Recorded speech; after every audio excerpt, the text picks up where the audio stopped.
कोलकाता का, जिसमें भी रेप मर्डर केस। बॉडी से ब्लड आ रहा है, मतलब वो स्पेक्स पहनी हुई है, उस स्पेक्स का जो कांच है वो आंखों में धंसा हुआ है। मतलब दिन के दिन मतलब वो रेप केस बढ़ते जा रहा है। आईपीसी के तहत जो भी है पनिशमेंट वो जल्दी लागू होना चाहिए। रेप मर्डर केस है कोलकाता का, उसमें आपने प्रोटेस्ट किया था। हम इमरजेंसी ड्यूटी भी कर रहे हैं, हमारे लिए यहाँ बहुत सारे नेता भी हैं, अभिनेता भी हैं, उन्होंने अभी तक एक प्रतिक्रिया भी नहीं दे पा रहे। एक्टर एक्ट्रेस है वो आ नहीं रहे हैं, बट जो समझ रहे हैं कि नहीं यार ये एक लड़की के लिए है तो वो लोग सामने आए हैं। I am very thankful that. ऐसा कोई इंसिडेंट जो आपको लाइफ टाइम याद रहेगा? अम्मा किसी को घर में टीबी भी है क्या? कहाँ ले पाबो बेटी टीबी वीबी, हम अनत का गरीब हन। ना मैं की फुलवारी होती, खुशबू के घर न होते, राधा की पायल, कान्हा की बंसी के स्वर न होते, जीवन का ये रंग रंगीला उत्सव अंबर थम जाता। मौत घरों में मातम करती यदि ये डॉक्टर न होते। डॉक्टर को धरती का दूसरा भगवान कहा जाता है। मानव वर्ग इस प्रोफेशन को बड़ी आशा और उम्मीद के साथ देखता है। हमारे भारत की पहली महिला डॉक्टर थी डॉक्टर आनंदीबाई। ठीक उसी तरह हमारे साथ एक ऐसा डॉक्टर हैं जो अपने क्षेत्र में बहुत ही पारंगत हैं और सोशल वर्क में भी बहुत ही एक्टिव हैं। Welcome to dream career present dream career show.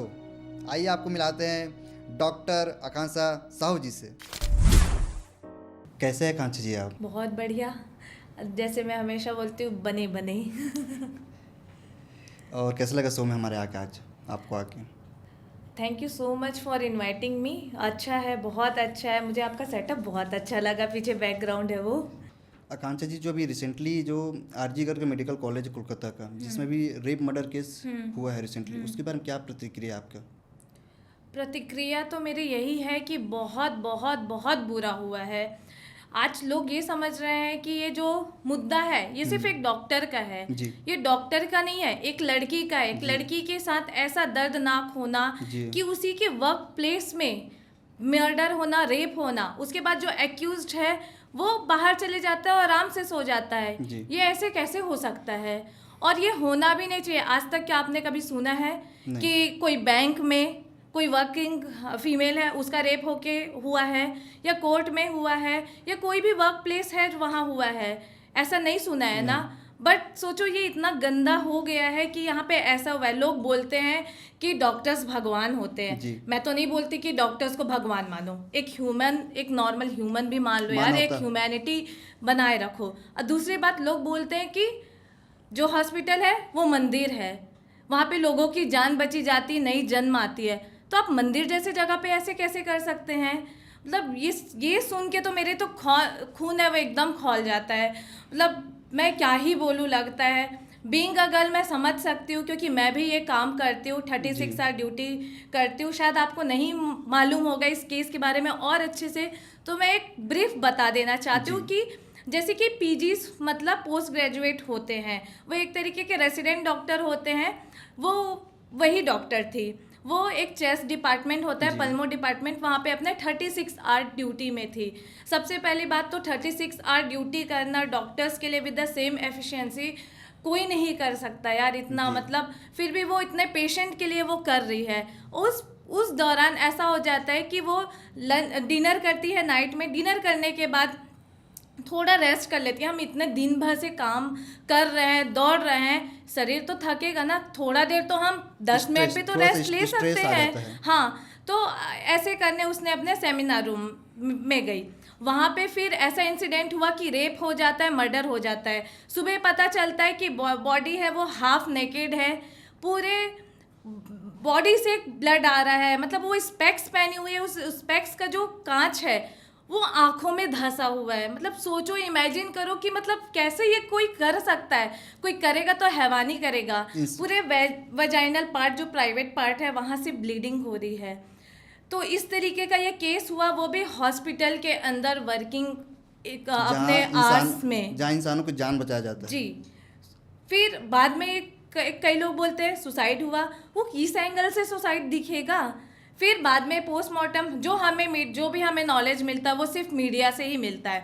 Media में ऐसा आया कि 150 ग्राम का सीमेंट सैंपल मिला है बॉडी से।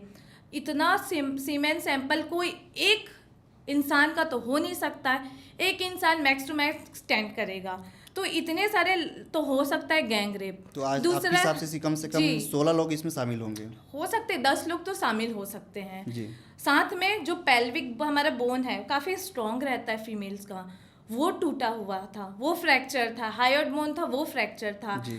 तो अगर ये सब अगर हमें पोस्टमार्टम रिपोर्ट में अगर मिलता है तो ये एक इंसान तो नहीं कर सकता है, तो और पकड़ाया एक ही इंसान है। जी। तो ये मुझे बड़ा वो लगता है कि मतलब सभी को इस मुद्दे पे ध्यान रखना चाहिए, ना कि डॉक्टर्स को, सभी को। मतलब ये तो कॉमन सेंस की बात है जो हम सबको बता रहे हैं, न्यूज़ इतना बता रहे हैं, तो हमें इसके प्रति ना एक जागरूक होना चाहिए। फिर मुझे एक कई मीडिया से ये भी पता चला कि जो पोस्टमार्टम रिपोर्ट था हायोइड बोन फ्रैक्चर का और पेल्विक बोन फ्रैक्चर का, वो फॉल्स आया हुआ है। सीमेन का जो सैंपल था वो फॉल्स है, वो यूट्रस का मेजरमेंट को ले लिया था। मतलब इस तरीके से न्यूज़ हमें पता चल रही है, क्योंकि हम तो वहाँ पे ऑन स्पॉट नहीं थे, हमने देखा नहीं है बॉडी, तो हमें एग्जैक्ट नहीं पता। लेकिन मीडिया इस तरीके से मिसगाइड करती है, वो बड़ा पेनफुल है हमारे लिए कि एक्चुअल में सिचुएशन क्या है। तो ये थोड़ा फेयरनेस होना चाहिए। और मैंने एक चीज़ और सुना कि उसका जो एक्यूज्ड है, जो अभी पकड़ा गया है, उसका नार्को टेस्ट हुआ। नार्को टेस्ट में ये वो बोलता है कि नहीं मैं वहाँ पे था ही नहीं। तो इस टाइप का स्टेटमेंट समझ नहीं आ रहा है ना। मतलब आप पकड़े जरूर हो, लेकिन एक्चुअल में जो हुआ है वो सर्कमस्टेंशियल एविडेंस के बेसिस पे हुआ है। एक्चुअल में क्या है वो हमें भी नहीं पता। तो ये चीज़ में मीडिया को भी थोड़ा सा फेयरनेस रखना चाहिए कि क्या एक्चुअल में है क्या नहीं है। सभी मीडिया को एक साथ मिलके उस बारे में डेप्थ में जानकारी लेनी चाहिए, उसके बाद हम लोगों तक पहुंचानी चाहिए, क्योंकि एक मीडिया है उसका बहुत अहम रोल होता है। उसी से ही हमें क्या सच्चाई है क्या सच्चाई नहीं है वही पता चलती है। मैं भी उस केस के बारे में अगर रिसर्च किया था एक बार, तो उसमें नॉर्मली मैं देखा गया कि कॉलेज वाले ही उनको सपोर्ट हुए कि भाई कॉलेज वाले ही सपोर्ट करें कि यहाँ सुसाइड केस हुआ है, जबकि ऑलरेडी आप जिस हिसाब से आपने एक्सप्लेन किया उसमें साफ साफ पता चल रहा है कि उसमें मर्डर केस है, और उसमें 1-2 लोग का नहीं, कम से कम मिनिमम 10 लोग का हाथ है। जी, मुझे भी पता चला, मुझे एग्जैक्ट तो नहीं मालूम है और ना ही ऐसा कोई एग्जैक्ट फुटेज आया है कहीं का कि वहाँ के कॉलेज वालों ने मना किया है या बोला है कि सुसाइड हुआ है या इस टाइप का, या कई लोग मीडिया में ऐसा चल रहा था कि वो सेमिनार रूम क्यों गई, ऐसा सब हमें सब सुनने में आया हुआ है। एग्जैक्ट फुटेज तो मुझे भी नहीं मालूम है, तो मैं ज़्यादा एकदम से उस बारे में नहीं बोल सकती, लेकिन अगर ऐसा बोला गया है तो ये बिल्कुल बिल्कुल बिल्कुल गलत है। हाँ, ये मैंने ज़रूर सुना था कि पेरेंट्स को बोला गया फ़ोन करके कि हाँ आपकी बेटी ने सुसाइड किया हुआ है, तो ऐसा बोलना तो गलत है। फिर कॉलेज की तरफ से ऐसा मीडिया में मैंने सुना हुआ था, तो अगर ऐसा है तो ये गलत है और मैं नहीं चाहती कि ऐसा केस कभी और हो। लेकिन ये केस ऐसा है कि वो केस होने के बाद भी रोज़ कई इतने सारे केस रजिस्टर हो रहे हैं। वो केस हुआ फिर तुरंत पता चला कि वहाँ उत्तराखंड में एक नर्सिंग ऑफिसर है, वो उनका रेप हुआ है। हमारे सीजी की बात ले लो, अभी बीजापुर में ये रेप केस हुआ है, गैंग रेप हुआ है, तो ये बढ़ते ही जा रहा है। तो आपके हिसाब से गवर्नमेंट को क्या एक्शन लेना चाहिए? एक्शन तो यही है कि विद इन 48 आवर एक टाइम लिमिट देना चाहिए कि उसमें FIR हो के तुरंत उसी मतलब एकदम इमीडिएट जो भी एविडेंसेस है वो कलेक्ट होना चाहिए, क्योंकि जितना भी टाइम पास होता है, मतलब time pass in the sense कि जितना टाइम आगे जाता है एविडेंसेस जो होते हैं वो भी कम होना चालू हो जाते हैं। तो आपको विद इन 48 आवर एक टाइम लिमिट दे के एविडेंसेस कलेक्ट करो, जो भी है कनेक्ट कर पाओ और तुरंत जो भी एक्यूज्ड है उसको गिरफ्तार लेना चाहिए और जल्द से जल्द उस IPC के तहत जो भी है धारा के तहत जो भी है पनिशमेंट वो जल्दी लागू होना चाहिए। ये नहीं होना चाहिए कि हम उस चीज़ का वेट करते रह जाए, साल 2 साल 5 साल 7 साल वेट करते रह जाए, उम्मीद है वो भी मरती चले जाए, ऐसा नहीं होना चाहिए। आकांक्षा जी, जो अभी रिसेंटली आपने जैसे जो रेप मर्डर केस है कोलकाता का, उसमें आपने प्रोटेस्ट किया था उनके लिए, तो अभी तक कहाँ तक प्रोग्रेस हुआ, कहाँ तक अभी न्याय मिला है? देखो, हम डॉक्टर्स ने तो एकजुट मिल के, जैसे कि मैं अभी का बात बताती हूँ, हमारे एम्स में और बाकी एम्स क्या पूरे ऑल ओवर इंडिया डॉक्टर्स क्या किए हैं। हम लोगों ने शुरुआत में वेट किया कि जल्द से जल्द एक्यूज पकड़ा जाए। हम देखें कि ये टाइम मतलब होते जा रहा है, ये जी। नहीं हो पा रहा है। फिर हमने प्रोटेस्ट करना चालू किया। प्रोटेस्ट में भी लोग में ये मिसगाइड करने लगे और लोग ये फैलाने लगे कि डॉक्टर्स है वो सब अपना काम धंधा छोड़ के बैठ गए हैं, पेशेंट्स है ख़त्म हो रहे, जी। मतलब पेशेंट्स को की लाइफ है वो ख़राब हो रही है, पेशेंट की केयर है वो हैम्पर हो रहा है। लेकिन मैं आपको एक बात बता दूं कि हम लोग पूरा प्रोटेस्ट भी कर रहे थे। प्रोटेस्ट के साथ साथ हमने पूरे इमरजेंसी ड्यूटी भी चालू रखा हुआ था।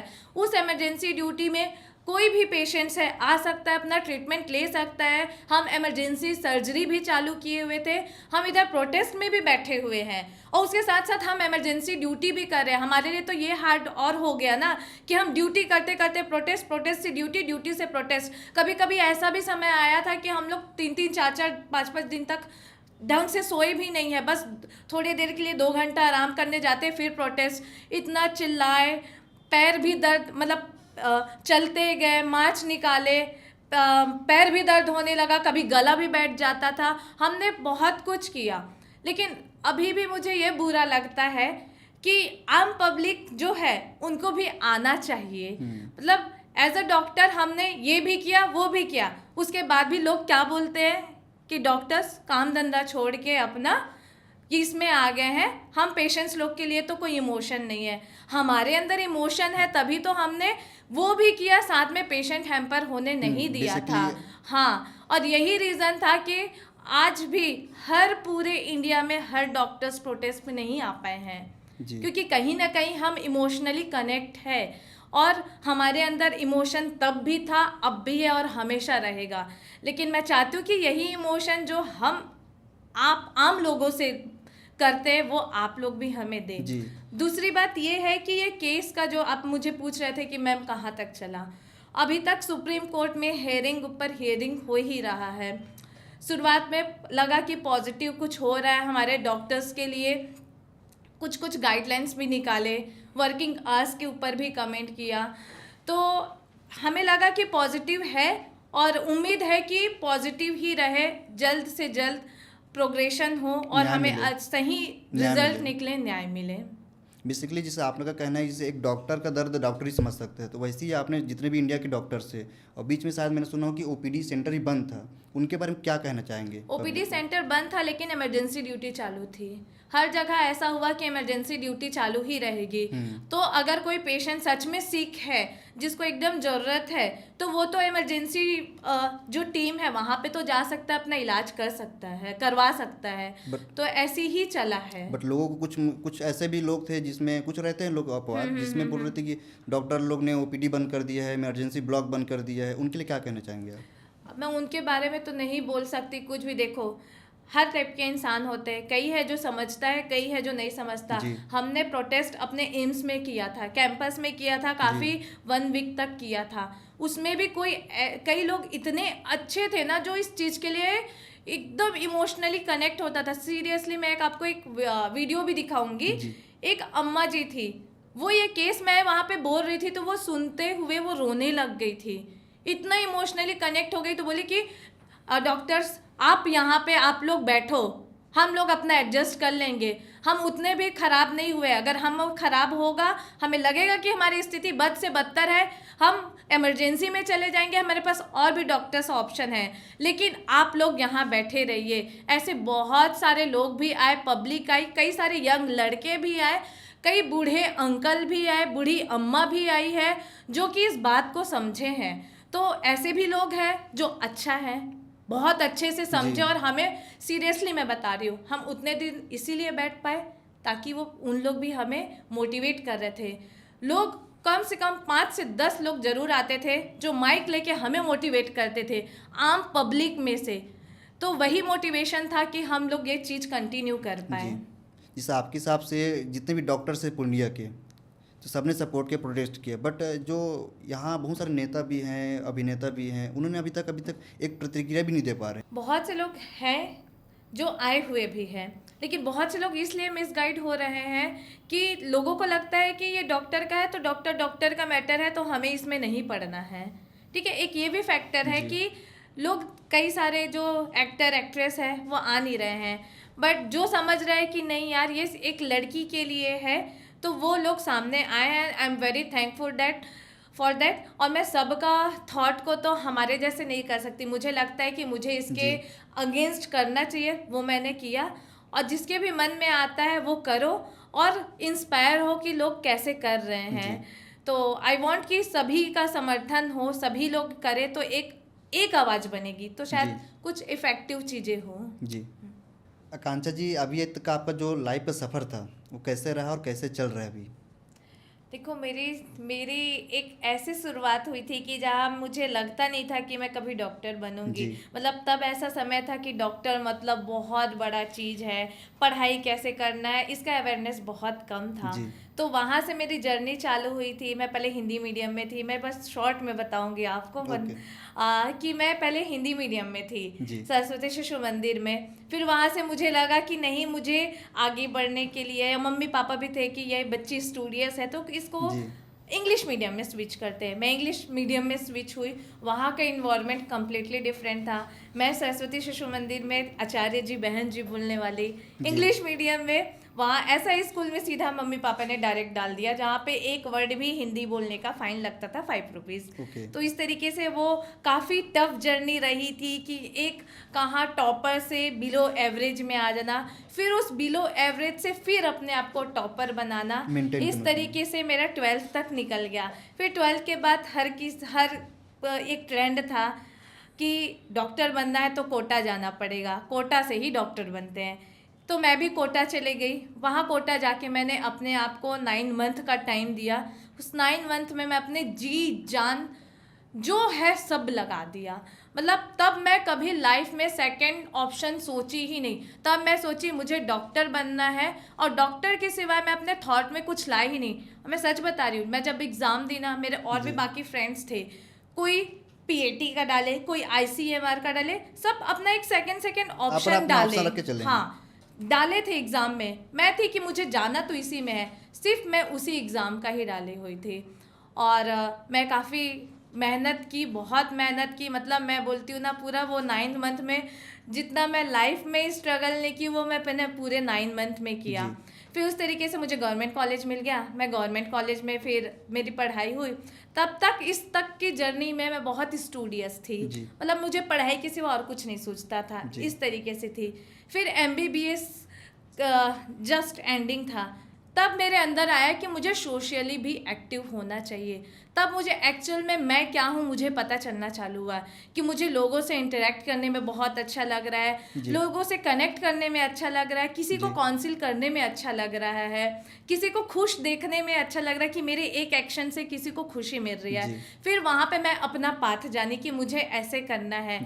फिर उसके बाद था कि और एक और चीज़ था मेरे में कि मुझे यूजी करना है। MBBS करने के लिए ड्रीम था कि एम्स से करूं, बट उस समय एक थॉट बन गया था कि एम्स बहुत बड़ा चीज़ होता है, मैं ये मेरे से हो नहीं पाएगा। तो तब मुझे लगा कि वो बचा हुआ सपना को मेरे को अपना पूरा करना ही है। मुझे PG कहाँ से करनी है, एम्स से ही करनी है। फिर उस तरीके से मैंने अपना बॉन्ड जो होता है, बॉन्ड में हम रूरल बॉन्ड होता है यहाँ पे पोस्ट MBBS, तो मैंने बॉन्ड भी किया। बॉन्ड करते करते मैं अपनी पूरी PG की प्रिपरेशन की। वहाँ मैंने अपना एक मिनट समय भी सेव किया। जैसे कि कभी क्लास लेना रहता था बच्चों का, अगर 5 मिनट का भी ब्रेक मिलता था, मैं अपने फ़ोन में क्वेश्चन सॉल्व करना चालू कर देती। इस तरीके से मैंने अपना टाइम सेव किया। वही के कारण शायद मैं एम्स में फिर पहुँच गई। फिर इस तरीके फिर एम्स में मैं एक बात बोलूँगी कि मैंने अपने PG लाइफ में एक बहुत इम्पॉर्टेंट चीज़ सीखी है कि लाइफ को बैलेंस कैसे करना है। बहुत सारे मेडिकोज होते हैं, डॉक्टर्स होते हैं जो कि ना एंग्जाइटी, डिप्रेशन में चले जाते हैं, साइकेट्रिक इश्यूज में चले जाते हैं। तो ऐसे साइकेट्रिक इशू में क्यों जाते हैं? क्योंकि उनकी मोनोटोनस लाइफ हो जाती है। हमारा मेडिकल फील्ड में काफ़ी बहुत ज़्यादा वर्कलोड रहता है। आप कैसे हैंडल की उस चीज़ को आप? हाँ, तो वही चीज़ मैं बताई, बहुत पढ़ाई होती है। तो उस समय मैंने यही सोचा कि मेरा लाइफ का इंटरेस्ट क्या है, लोगों से इंटरेक्ट करना, थोड़ा सोशली एक्टिव होना, सोशल मीडिया भी थोड़ा यूज़ करना। तो इससे मुझे खुशी मिलना चालू हुआ। तो मैं वही करती थी। हॉस्पिटल में मैं 100% अपना हॉस्पिटल में, उसके बाद मैं आती थी रूम, तो मैं टेंशन नहीं लेती थी। मतलब मुझे लगता था हाँ, हॉस्पिटल का चीज़ हो गया, हॉस्पिटल में ख़त्म, अब ये 2 घंटे समय है वो मेरा है, उस 2 घंटे समय में मुझे जो पसंद रहता है वो मैं काम करती हूँ, तो ऐसे में मैं खुश रहती हूँ। तो लाइफ में ये बहुत इम्पॉर्टेंट है कि खुश रहना। जी। आप खुश रहोगे तो वो जर्नी को एंजॉय कर पाओगे।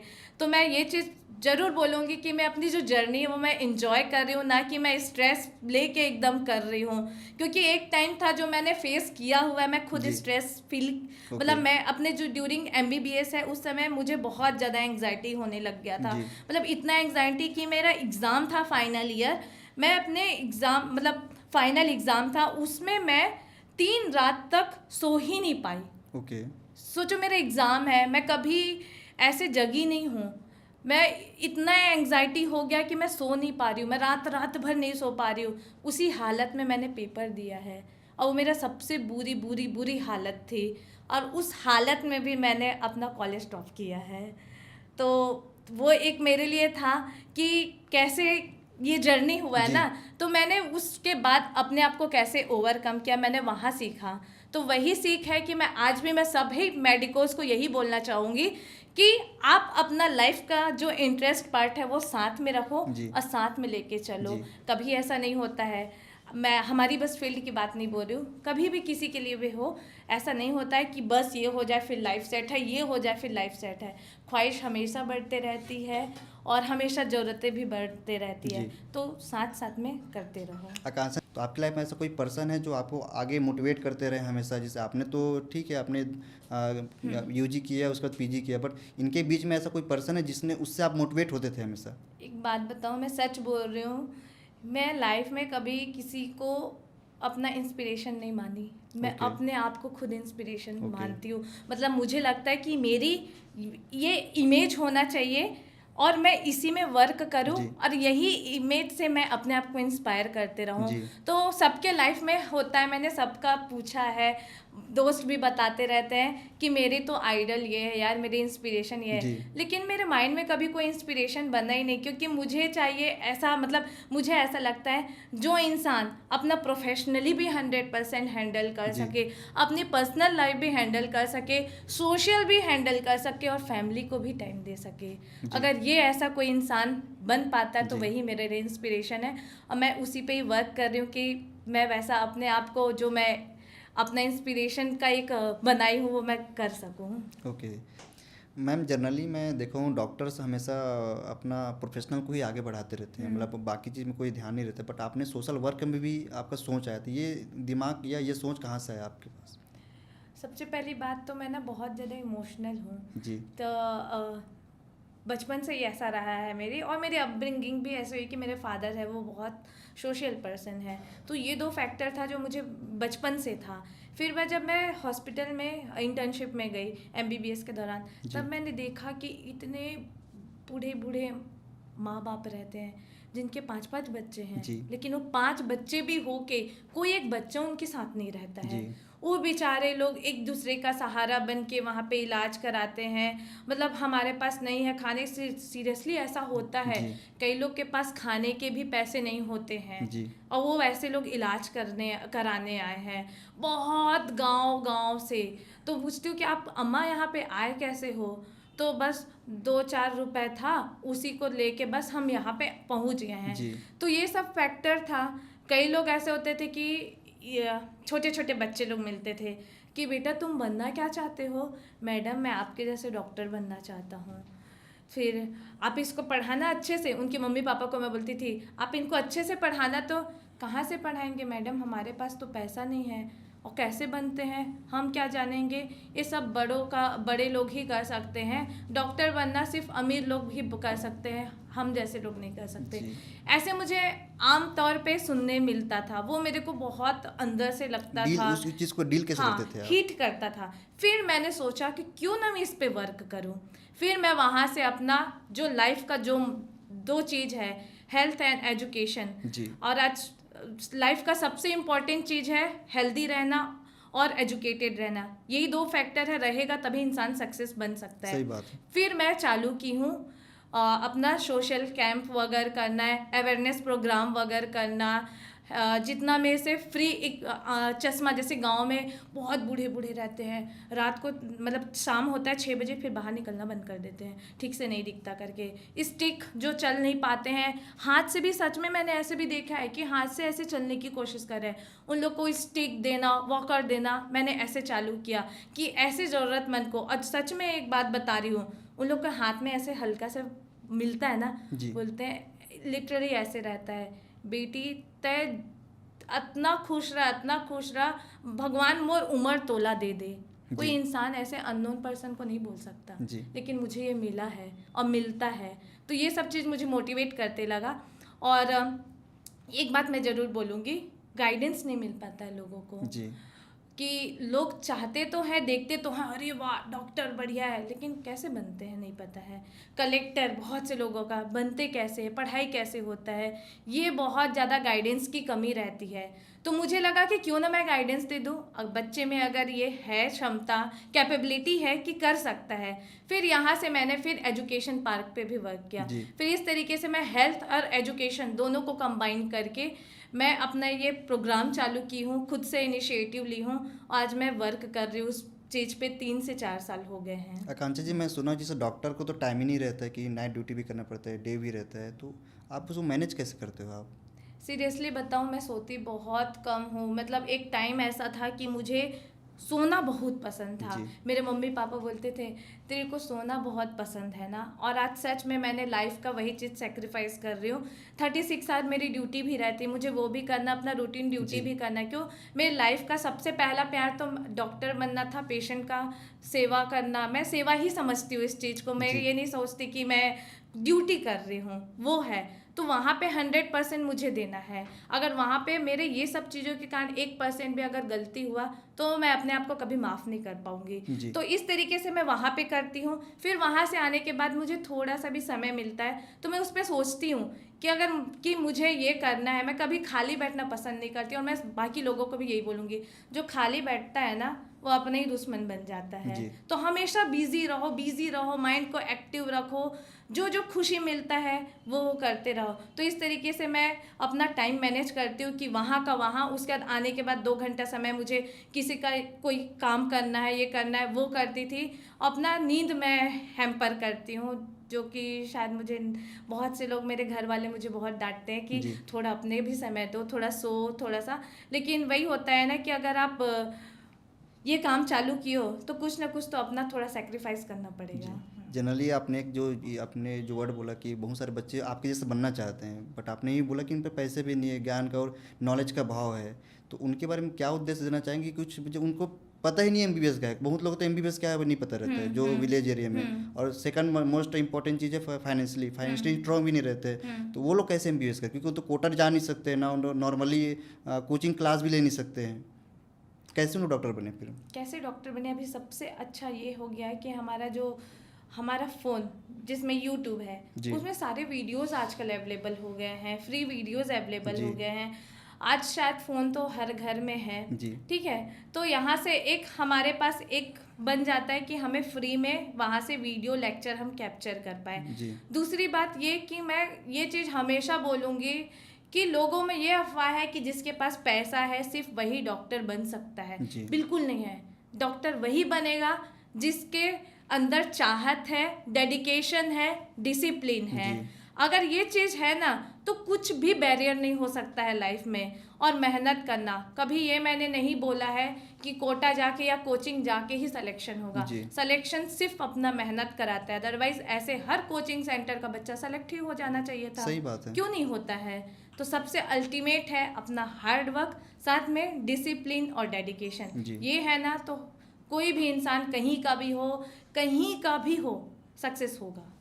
आकांक्षा जी, जैसे कि जनरली आप हमेशा हॉस्पिटल में टाइम बिताते हैं, तो ऐसा कोई इंसिडेंट जो आपको लाइफ टाइम याद रहेगा?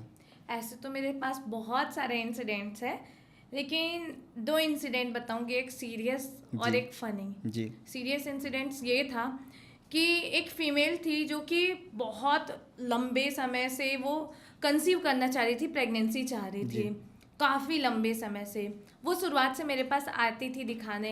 मैं उससे इतना इमोशनली अटैच हो गई थी कि मुझे भी इसको अच्छा बेबी देना है।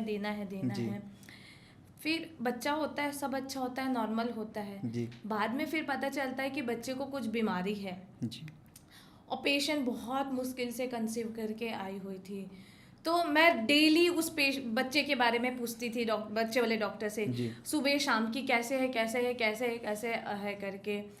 तो एक होप था कि वो अच्छा हो जाए, वो खुशी मिल जाए उस पेशेंट को, क्योंकि हम इतना काम 9 महीने तक जो प्रिपरेशन किए, 9 महीने तक मैं उसको देखी हूँ, तो मैं चाहूँगी ना कि मेरे 9 महीने का जो मेहनत है वो ख़राब ना जाए। जी बच्चा को बीमारी रहता है वो ख़त्म हो जाता है। जी उस इंसिडेंट से मुझे बहुत बहुत बहुत दुख हुआ, बहुत बुरा लगा कि सब कुछ ठीक चल रहा था, लेकिन बच्चे को बीमारी निकला तो ऐसा हो गया। तो एक वो था कि मुझे आज भी उस पेशेंट के बारे में लगता है कि वो जल्दी से कंसीव हो जाए और उसके हाथ में एक अच्छा बच्चा मिल जाए। जी एक मेरा इमोशनल पार्ट है, जो ऐसे बहुत सारे हैं लेकिन एक उसमें से एक ये पार्ट है।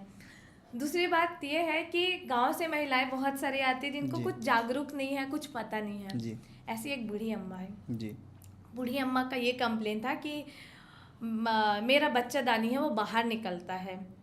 बाहर निकलता है तो मैं जांच करने के लिए रखी। जी जांच की तो वो जो बाहर निकल रहा था वो एग्जामिन करते करते वो अंदर डाला था, क्योंकि हम कर देते हैं। अम्मा को ये लगा कि उनका ऑपरेशन मैंने कर दिया है। जी सोच रहे हो आप, मैं बात करते करते उनका बस एग्जामिन ही कर रही हूँ, जी उतने में वो पार्ट पूरा जो बाहर निकला था वो अंदर जा चुका था। जी अम्मा बाथरूम गई, बाथरूम थोड़ा देर बैठी, 1 घंटे बाद वो बाथरूम गई फिर से बाहर निकल गया। आके मेरे को इतना डांटी, तुम कैसे ऑपरेशन की हो कि मेरा पूरा बच्चादानी फिर से बाहर निकल गया। ओके मतलब समझ रहे हो कि मतलब मैं उनको ऐसे बैठ के एग्जामिन कर रही हूँ, अम्मा को ये लगा कि पूरा ऑपरेशन हो गया। तो ये मुझे हमेशा हंसी आता है कि बेचारी को अवेयरनेस नहीं, इसलिए। दूसरी बात Okay. ये है कि मैंने एक दिन पूछा, अम्मा किसी को घर में टीबी भी है क्या? कहाँ ले पाबो बेटी टीबी वीबी, हम अनत का गरीब हन। ओके तो मतलब समझ, मैं उनसे टीबी बीमारी के बारे में पूछ रही, बोलती है, मैं शुरुआत में समझ नहीं पाई कि अम्मा ये बोल क्यों रही है, हम कहाँ ले पाबो बेटी टीबी वीबी। तो एक ये मेरे फनी इंसिडेंट था जो मेरे को हमेशा हंसी आता है कि ठीक है वो बेचारी को मालूम नहीं है वो पार्ट, तो मैं समझती हूँ कि यही है ना कि जागरूकता की कमी है। जी जैसे कि एक इंसान में मेंटल जो हेल्थ गायनेकोलॉजी में ये जो इशू आता है उसमें क्या इम्पेक्ट होता है? उसमें मेनली ये है कि ना फीमेल्स में ऐसा होता है कि हार्मोनल चेंजेस बहुत होते हैं। हमें पीरियड होते हैं, मेंसेस होते हैं। जी मेंसेस के लिए भी हमारा हार्मोन है वो थ्रू आउट मेंसेस कांस्टेंट नहीं रहता है, जो हार्मोन्स है उसका फ्लक्चुएशंस होते रहता है। तो वही फ्लक्चुएशंस हार्मोन्स के कारण क्या होता है कि हमें प्री मेंस्ट्रुअल सिंड्रोम होता है। उस समय हमें इतना चिड़चिड़पन लगता है, बहुत स्ट्रेस होता है, डिप्रेशन जैसे होता है, कभी नींद नहीं आता है, सर दर्द होता है, बहुत ज़्यादा स्ट्रेस होता है, मतलब अननेसेसरी स्ट्रेस हो जाना। जैसे कि आपने कई लोगों वीडियोस भी देखा होगा, मीम्स भी देखा होगा, अरे यार मेरी वाली तो हर महीने मेरे से ब्रेकअप करती है इस समय। तो ब्रेकअप क्यों करती है? क्योंकि उसको उस समय स्ट्रेस हो रहा है, वो प्री मेंस्ट्रुअल सिंड्रोम है जिसके कारण ये हो रहा है, इसलिए वो हार्मोन्स के डिसबैलेंस के कारण उसको हो रहा है स्ट्रेस। तो ये चीज़ आम लोगों में अवेयरनेस होना चाहिए कि भाई तुम्हारी बंदी है, तुम्हारी वाइफ है, तुम्हारी मम्मी है, अगर ऐसे हर मंथ में एक समय आता है जिस समय वो बहुत ज़्यादा स्ट्रेस में है, तो उस टाइम को लाइटली मत लो, समझो, चिड़चिड़ाओ मत, आप उल्टा उसके साथ दो। उस समय आपको भी पोलाइट रहना बहुत इम्पोर्टेंट। ऐसा स्टेज भी आता है जिसमें एक सुसाइड करने का भी नौबत आता है, तो वो माइंड के कारण ही होता है, माइंड सोचेगा तभी बॉडी मूव करेगा। तो सुसाइड का नौबत क्यों आता है और क्यों इतना जो उस समय इतना स्ट्रेस भी लोगों को रहता है, तो उसमें कैसे उस समय हैंडल करें? 2 फैक्टर हो सकते हैं। हो सकता है कोई ऑर्गेनिक फैक्टर भी हो, ऑर्गेनिक फैक्टर, या तो हो सकता है वो सच में डिप्रेशन में हो, सच में उसके लाइफ में कुछ टेंशन हो रहा हो, सच में वो किसी चीज़ से सफ़र कर रहा हो, तो उसके कारण भी उसको हो सकता है डिप्रेशन है, स्किज़ोफ्रेनिया होता है। ये सब साइकेट्रिक इलनेस होते हैं, जो साइकेट्रिक बीमारियाँ होती है जिसमें मोर चांसेस होते हैं सुसाइडल अटेम्प्ट्स के।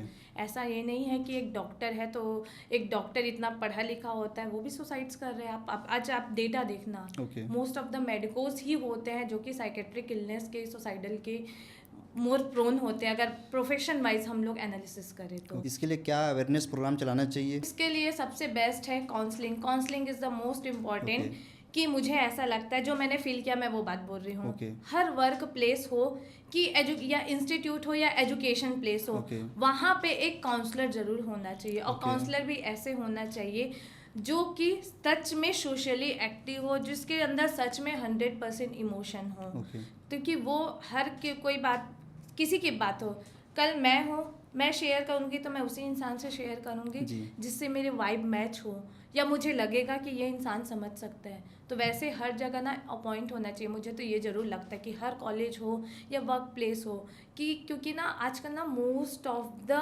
Person Okay. है जो कि ना स्ट्रेस, एंग्जाइटी ये सब से डील कर गुजर रहे हैं। एक वो दूसरी पार्ट, अपनी लाइफस्टाइल बहुत अच्छी होनी चाहिए, हेल्दी लाइफस्टाइल होनी Okay. चाहिए। जो ये हमारा ट्रेंड है ना, रात रात भर फ़ोन चलाते रहना, मूवी देखते रहना, ये सब बहुत फ़र्क पड़ता है। अपनी नींद है वो बहुत फ़र्क पड़ती है, हमारे सर्काडियन साइकिल है वो बिगड़ जाता है। Okay. नींद प्रॉपर होना चाहिए। Okay. एक्सरसाइज करना चाहिए, एक्सरसाइज करोगे तो माइंड भी अच्छा रहता है, Active बॉडी रहेगा। भी अच्छा रहता है। Okay. ठीक है। थर्ड मैं बोलूँगी कि मैं मेडिटेशन सीखा है, बचपन से मैं मेडिटेशन करते आ रही जी। हूँ। तो मेडिटेशन से ना जो माइंड है बहुत ज़्यादा काम होता है। Okay. सीरियसली बता रही हूँ, मैंने ये खुद फील किया हुआ है कि मैं बीच में छोड़ दी थी तो मुझे काफ़ी स्ट्रेस होता था। फिर मैं मेडिटेशन करना चालू की, बहुत अच्छा लगता है, काम हो Okay. जाता है। प्राणायाम है, ब्रीदिंग एक्सरसाइज है, ये सब चीज़ आपको प्राइमरी पहले करना चाहिए। नहीं हो पाता तब फिर डॉक्टर के पास जाओ। जी। एक्सरसाइज जो आगे चल के अगर कोई अकेलेपन में है, बहुत सारी चीज़ें रहता है, चलते रहते, नेगेटिव पॉजिटिव बहुत सारी चीज़ें चलती रहती है। सुसाइड कर लूँ क्या, तो क्या करूँ मैं, क्या करना चाहिए क्या नहीं करना चाहिए, तो उस पल में क्या उसको क्या करना चाहिए? लाइफ में एक गोल हमेशा होना चाहिए। जिसके लाइफ में गोल नहीं है तो उसका माइंड इधर उधर खसकेगा, इधर उधर जाएगा, और ये सब थॉट्स आएगा। लाइफ में हमेशा एक गोल रहना चाहिए, और रोज़ सुबह उठ रहे हो तो ये रहना चाहिए कि मुझे अपने उस गोल के लिए आज काम करना है। उस गोल के लिए आज मुझे इतना पर्टिकुलर, आज के मेरा ये टारगेट जी। है, ये मुझे कंप्लीट करना है। बिना ना सपने या गोल के जी। लाइफ जीने में मज़ा नहीं है। जी। रोज सुबह मैं उठती हूँ, रोज मेरा एक रहता है कि आज मुझे ये काम करना है, और इस हफ्ते में मुझे ये काम करना है, इस महीने में ये करना है, और इस साल में मुझे ये करना है। ऐसे मैं अपना पूरा टाइम लाइन मेंटेन करके रखी हूँ, और ये टाइम लाइन होना ही चाहिए। अगर ये रहता है तभी आपको मोटिवेट करेगा वर्क करने के लिए। तो सबसे पहली बात तो ये कि लाइफ में गोल होना चाहिए। जिसके पास एक गोल नहीं उद्देश्य रहना होता है ना, जरूरी है। हाँ, और गोल के लिए ये भी होना चाहिए कि मैं उसके ऊपर वर्क करूँ। लाइफ में गोल है, बिना वर्क किए आप गोल अचीव करना चाहोगे ना, तो वो वहाँ पे इंसान एंग्जाइटी, डिप्रेशन सब में। सबसे आप लास्ट जो क्वेश्चन रहेगा, आकांक्षा जी, एक डॉक्टर का मरीज के प्रति और मरीज को अपने डॉक्टर के प्रति क्या कर्तव्य रहना चाहिए? डॉक्टर का हमेशा ये कर्तव्य होना चाहिए कि ये मरीज है, वो मेरा फैमिली मेंबर है, ऐसा सोचे और ऐसा सोच के काम करे। जी। एक प्रेशर जनरेट होता है ना कि अपने रिलेटिव के लिए हम क्या क्या नहीं कर लेते हैं, और हमेशा पॉजिटिव। मैं जानती हूँ कि हर डॉक्टर के लिए पॉजिटिव ही पेशेंट के लिए सोचता है। तो ये कर्तव्य होना चाहिए। मरीज के लिए ये कर्तव्य होना चाहिए कि डॉक्टर को समझे, उसके बातों को समझे, कंडीशन को समझे। अगर कोई डॉक्टर बोल रहा है, कोई मान लो PHC प्राथमिक स्वास्थ्य केंद्र गया है, वहाँ पे इलाज नहीं हो पा रहा है, इसलिए आपको रिफ़र करना है। कई पेशेंट पार्टी होती जो कि वहाँ पे लड़ाई झड़प मारना चालू कर देती। उस चीज़ को समझना चाहिए। क्रिटिकल कंडीशन होगा ना, हो सकता है उसको वेंटिलेशन की ज़रूरत पड़े। ऐसे छोटे से सेंटर में हो पाएगा क्या? नहीं हो पाएगा। तभी वो बोल रहा है। तो दोनों तरफ समझदारी होना और डॉक्टर पेशेंट रिलेशनशिप मेंटेन होना बहुत इम्पॉर्टेंट है। डॉक्टर को भी पेशेंट का भरोसा का जितना बहुत इम्पॉर्टेंट है। मतलब मैं बोलती हूँ ना कि, और मैं ये फील भी करती हूँ, एक डॉक्टर्स का जो माउथ है, जो कम्युनिकेशन है, वो 90% चीज़ें क्योर कर देता है रेदर देन वो मेडिसिन्स होते हैं। और पेशेंट्स भी बोलते हैं ये चीज़ को, मैडम जी मत का बीमार रहें। मोस्टली मेरे पास तो विलेजर्स ही आते हैं, तो उन लोग यही बोलते हैं कि मैडम जी मैं इतना बीमार रहें, लेकिन तोर भाषा तोर बोली सुन के ना तो इतना अच्छा मुझे समझाया है, मैं ठीक हो गए हूँ, बाकी तो गोली चल जा ही मैं कर ले हूँ। तो मुझे यही फील हुआ। सच में ये पॉजिटिव बहुत है पेशेंट्स के लिए। हमेशा पॉजिटिव रहना बहुत जरूरी है, बहुत जरूरी है, और पॉजिटिव पेशेंट्स के साथ रहना बहुत जरूरी है। उतने में ही पेशेंट्स है वो, सच में बोलती हूँ कि 90% तो नहीं बोलूँगी जो हमें पेशेंट्स बोलते हैं, मैं फील करती हूँ 50% चीज़ें वहीं ख़त्म। फिर आपको उस चीज़ों पे वर्क करना है। एक भरोसा जितना बहुत इंपॉर्टेंट है। आकांक्षा जी, थैंक यू सो मच हमारे ड्रीम करियर शो में आपको आने के लिए। कैसा लगा हमारा ड्रीम करियर शो आपको? ड्रीम करियर शो बहुत अच्छा था। I am very thankful for that. बहुत मज़ा आया, बहुत सारे सीरियस बातों पे भी हमने बात किया, कुछ फ़नी इंसिडेंट्स पे जी। बात किया। ओवरऑल बहुत अच्छा एक्सपीरियंस था। Keep going. Dream career show को आप लाइक करें, शेयर करें, सब्सक्राइब करें। Thank you.